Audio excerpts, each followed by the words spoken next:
আসসালামু আলাইকুম। আপনাদের অসংখ্য ধন্যবাদ যে আমার ভিডিওগুলো দেখে অনেকেই কমেন্টস করছেন। তো আশা করছি আমি আপনাদেরকে বুঝাতে সক্ষম হচ্ছি। তো এক ভাই আমাকে প্রশ্ন করেছিলেন যে কিভাবে আসলে নিউট্রিশনাল ফ্যাক্টগুলা উল্লেখ করতে হয়। একেকজন তো একেকভাবে করে, আসলে এটার সঠিক নিয়মটা কী? তার প্রশ্নটা এমন ছিল যে তারই প্রশ্নের ওপর ভিত্তি করে আজকের এই ভিডিওটা। তো আশা করছি আজকের এই ভিডিও থেকে আপনি খুব ভালোভাবে বুঝতে পারবেন এবং আজকের পর আপনার মনে এই ধরনের কোনো সন্দেহ থাকবে না। পাশাপাশি যারা এই ভিডিও দেখবেন তাদের মনেও এই ধরনের কোনো সন্দেহ থাকবে না।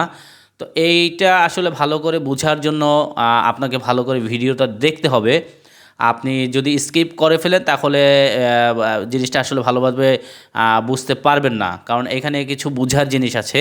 কিছু জিনিস আছে আসলে স্কিপ করে গেলেও লাস্টে দেখলে হয়তো বোঝা যায়, আর কিছু জিনিস আছে যে আসলে খুব মনোযোগ সহকারে না দেখলে জিনিসগুলো আসলে বোঝা যায় না। তো এই যে আগের একটা ভিডিওতে আমি কিন্তু অলরেডি শেয়ার করেছিলাম যে নিউট্রিশনাল ভ্যালুর ফ্যাক্টসের আসলে ভ্যালুটা কোথায়। নিউট্রিশনাল ফ্যাক্টসের মূল জিনিসটাই হচ্ছে এখানে ক্যালোরি উল্লেখ করা। এখন আমি কিন্তু বলেছিলাম যে ক্যালোরি আসলে কোথা থেকে আসে। ক্যালোরি মূলত তিনটা জিনিস থেকে আসে। একটা হচ্ছে ফ্যাট, আরেকটা হচ্ছে কার্বোহাইড্রেট, আরেকটা হচ্ছে প্রোটিন। এই তিনটা না থাকলে কিন্তু কখনোই ক্যালোরি আপনি হিসেব করে লিখতে পারবেন না।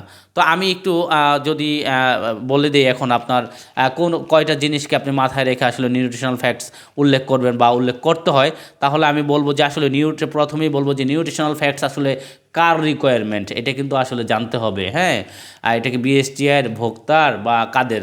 দেখেন, বাংলা আমরা যখন কোনো একটা স্ট্যান্ডার্ডকে ফলো করি, পাশাপাশি আরও দুই একটা স্ট্যান্ডার্ডকে সহযোগী হিসাবে রাখতে হয়।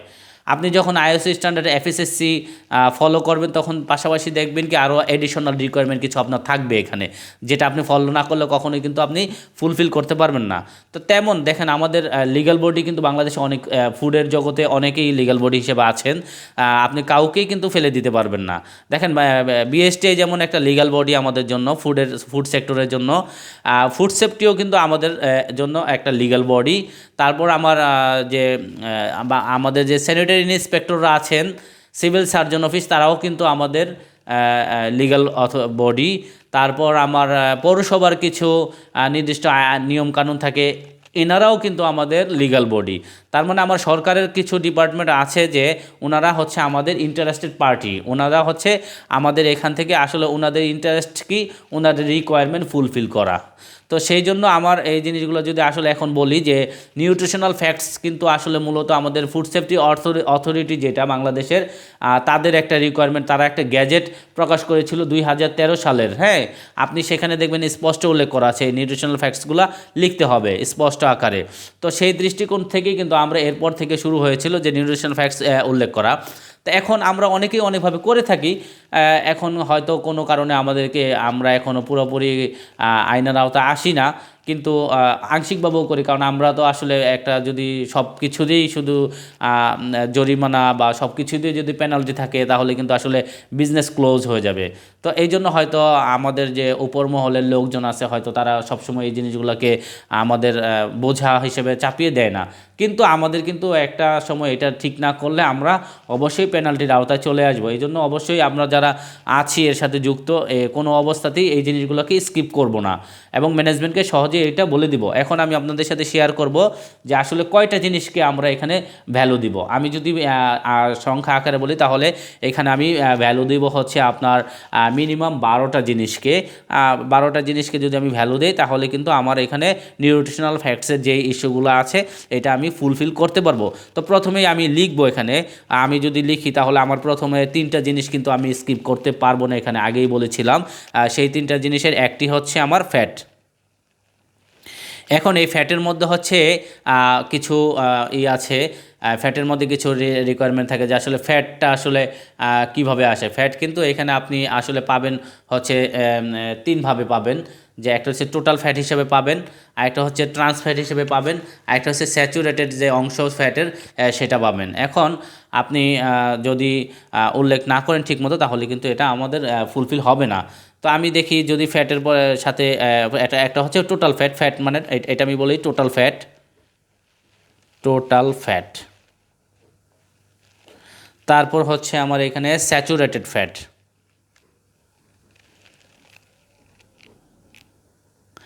Saturated fat. তারপর আমাকে উল্লেখ করতে হবে ট্রান্সফ্যাট, ট্রান্সফ্যাট।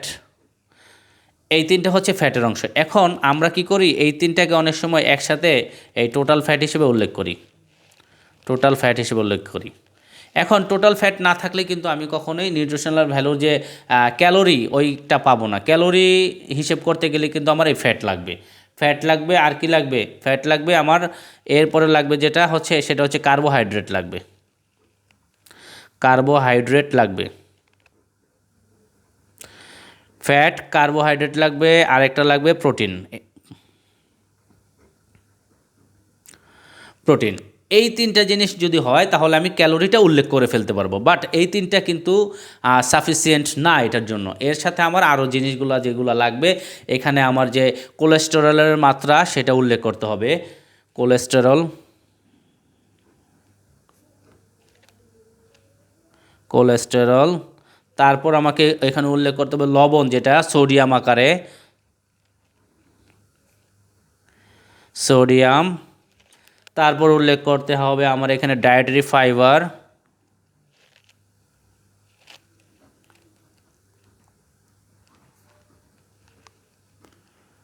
Dietary fibre. তারপর উল্লেখ করতে হবে আমার এখানে টোটাল সুগার, টোটাল সুগার। তারপর উল্লেখ করতে হবে আমার এখানে অ্যাডেড সুগার,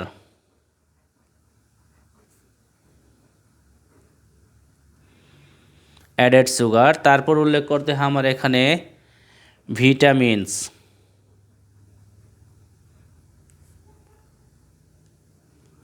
তারপর সর্বশেষ যেটা উল্লেখ করতে হবে, সর্বশেষ বলি বা এটার আসলে ধারাবাহিকতা নাই, কিন্তু এই জিনিসগুলোকে আমার রাখতে হবে এখানে। এমন না যেটা 12 নম্বরে বা 13 নম্বরে বা 10 নম্বরে থাকতে হবে। মূল কথা হচ্ছে আমার এই 12টা জিনিস থাকলেই এখানে আমি বলতে পারবো যে আমি আমাদের যে নিউট্রিশনাল ফ্যাক্টসের যে রিকোয়ারমেন্টগুলো, এটার ধারাবাহিকতা আমি ঠিক রাখতে পেরেছি। তো সেই ক্ষেত্রে লাস্টেরটা হচ্ছে আমি আমার এখানে মিনারেলস। এখন তিনটা দিয়ে কিন্তু এইটা তিনটাকে আমি এক ধরলাম, এই 2 কার্বোহাইড্রেট, এই 3 প্রোটিন, এই তিনটাকে আমি ক্যালোরি হিসাবে পেয়ে গেলাম। বাকি যে জিনিসগুলো এইগুলাও কিন্তু আমার এখানে উল্লেখ করতে হবে বাধ্যতামূলকভাবে। হ্যাঁ, এখন কোনো কারণে দেখা যায় এই তিনটা ফ্যাটকে একসাথে ফ্যাট উল্লেখ করা হয়, যার কারণে কিছুটা কমে যায়। এই জন্য অনেক সময় অনেক ফ্যাক্টরির সাথে একটু এদিক সেদিক হয়ে যায়, বা অনেকে অনেক ফ্যাক্টরি বলেন বা যেভাবে উল্লেখ করে সেটার জন্য অনেক সময় এদিক সেদিক হয়ে যায়। এই তিনটাকে একটা ধরে ফেলা হয় হওয়ার কারণে। তো টোটাল সুগারটা দেখেন, এই টোটাল সুগারটা, এই অ্যাডেড সুগারটা অনেক সময় অনেকে উল্লেখ করে না, শুধু টোটাল সুগার হিসেবে উল্লেখ করে। আর অ্যাডেড সুগারটা হচ্ছে, দেখেন সুগার কিন্তু আমার একটা হচ্ছে ন্যাচারালি আমার প্রোডাক্টে সুগার আছে, আর একটা হচ্ছে কি আমি অ্যাড করেছি। এখন আমি যদি অ্যাড করেছি সেটাও যদি আমি উল্লেখ করে দিই যে কত পার্সেন্ট অ্যাড করেছি আর আমার কত পার্সেন্ট আমার টোটাল সুগার হয়েছে, তাহলে আমি কিন্তু জিনিসটা ইজিলি বুঝতে পারবো। যার কারণে স্পষ্টভাবে এফডিএ বলেন বা বাংলাদেশ ফুড সেফটি অথরিটি বলেন, তারা কিন্তু এই জিনিসগুলোকে এইভাবে তুলে নিয়ে আসছেন। এফডিএতে আপনি এফডিএর ফেসবুক, এফডিএর পেজগুলোতেও যদি আপনি ঢুকেন, ওয়েবসাইটে ঢুকেন, তাহলে এই জিনিসগুলো পাবেন। কিন্তু এই জিনিসগুলো আসলে আমরা কখনো ঘাটাঘাটি না করার কারণে আমরা জিনিসগুলো দেখি না বা আমাদের চোখে আসে না। তো এই যখন আপনি 12টা জিনিসকে মাথায় রেখে কাজ করবেন, দেখবেন আপনার যে আপনি সকলের রিকোয়ারমেন্ট ফুলফিল করতে পারছেন এবং আপনি একটা স্ট্যান্ডার্ড লেভেলে চলে আসছেন। তো আশা করছি আপনারা জিনিসগুলো খুবই ভালোভাবে বুঝতে পেরেছেন। এরপর আর কোনো সন্দেহ থাকার কথা না।